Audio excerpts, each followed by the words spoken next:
লেপতোষক, কাঁথা বালিশ, হাঁস মুরগি নিয়ে ঘরবাড়ি ছাড়ছেন হাজারো মানুষ।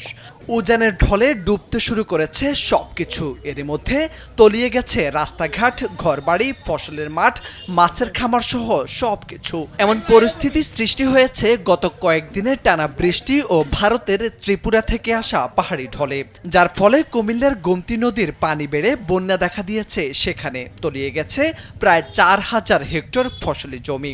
বুধবার সকাল পর্যন্ত গোমতী নদীর পানি বিপদসীমার ৯ সেন্টিমিটার নিচে দিয়ে প্রবাহিত হয়। বাড়িঘর ছেড়ে তাই বেড়ি বাঁধে আশ্রয় নিয়েছেন স্থানীয় বাসিন্দারা। জেলার বিভিন্ন উপজেলা ঘুরে দেখা যায় গোমতী নদীর তীর ঘেঁষে আছড়ে পড়ছে ঢেউ। স্যান্ডেলিনা সো, রূপচর্চায় আভিজাত্য। অনেক এলাকায় হু হু করে ঢুকছে পানি। এতে করে গোমতী নদীর চরের কয়েক হাজার একর সবজির ক্ষেত ডুবে গেছে।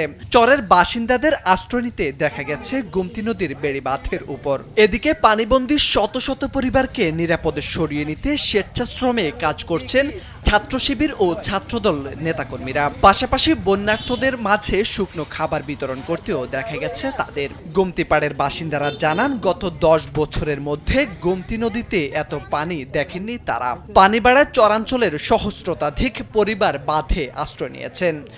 কল্পনা করছেন যে পানি এরকম ভাবে উঠে যাবে, মাছ আমরা সব বার করতে পারছি না। এই পানি ডলে মাছ আমরা বার করতে পারছি, মানে যা আছে সব শেষ ভাই, যা কামাই আছে সব শেষ। মাছ সাবানা পানির তলে মানুষের টাইনা কিনে আনছে। গোমতী নদী ভাঙছে, ভাঙে আমরা অঙ্কালা অসহায় মতন বাড়ি ঘর নাই, ফুল কিছু নাই, একটা জায়গা নাই।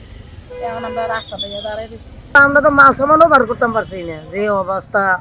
আজ আর 2 দিন ধরে খানা না, পানি না, কিছু না, কত কষ্ট করতে আছি।